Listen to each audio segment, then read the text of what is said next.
Today we're looking at a leaking backflow preventer.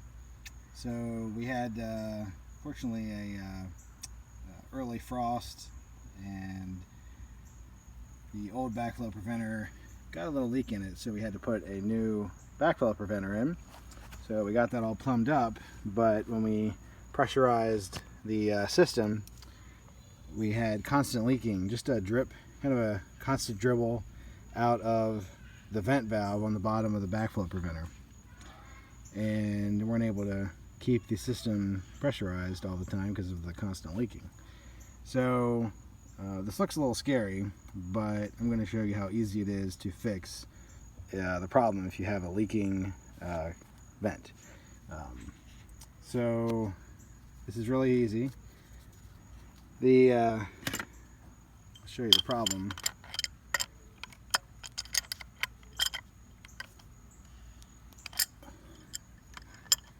So just take a wrench, take a crescent wrench, adjustable, big adjustable, half-inch adjustable wrench, and just loosen both of these up.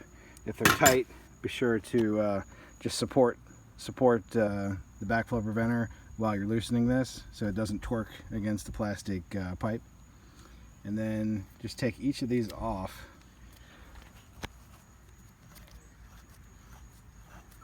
They just unscrew. And I should have said first step is turn off your water supply. You should have a shut-off valve right here, and then just take a small screwdriver and just go ahead and you just do a half turn on these, and you just turn it so it's pointing straight, and that lets the pressure get out, so you can depressurize the system before you unscrew these, or you're going to have a lot of water coming out potentially. Just doing that, just to make sure there's no pressure in here. And then these both unscrew. And that just comes off like so. And then you just push down and twist, and just slowly let the spring come out. And then there's a little valve seat in here. Now, in my case, I had a bunch of debris all down in there. There's just reflections now. I actually already flushed it out, but had a bunch of debris all down and around, all around the valve seat here, and that was causing this to not make a positive seal on that bottom valve seat there. This valve was not able to seal. Now you might just have a little debris, or if this is damaged, you're gonna have to get a new one of these. And it's easy to put back in. And what I did is I took both of these out.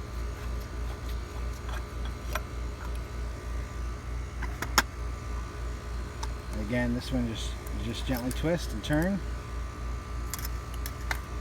and then take the valve out, and then just turn the water shut off on just a little bit.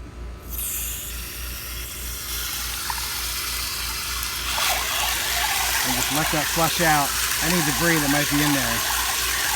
And you only need a couple seconds. Then I have to do both, and then shut it off. And let's just let the water drain down in a little bit so we can get the valve back in. And then make sure they're both really clean, and they just slide right down in. Put the spring around that valve. Just make sure everything's nice and straight. Push it straight in, and then turn it so it's straight in that guide. And then we'll do the same. We'll just put this cover back on. Then make sure there's no debris on it, and it just spins right on. And we'll do the same thing for number 2 here. Again, make sure there's no debris, and just gently put that valve back in. Get the other spring, and just gently push that in. And now put the cap back on. Again, make sure there's no debris in there. And then we're gonna just take a 1/2 inch adjustable wrench and tighten those back up.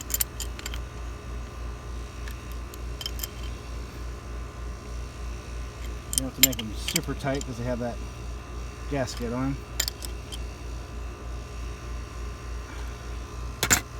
Make sure both of those are off, and they are. And to reflush this thing out, to get it ready to flush all the air out, you just turn this second valve to the off position, and it is. And we can go ahead and turn the water back on. And now to flush any air out of this, we just take a screwdriver and just do a half turn so all the air is out.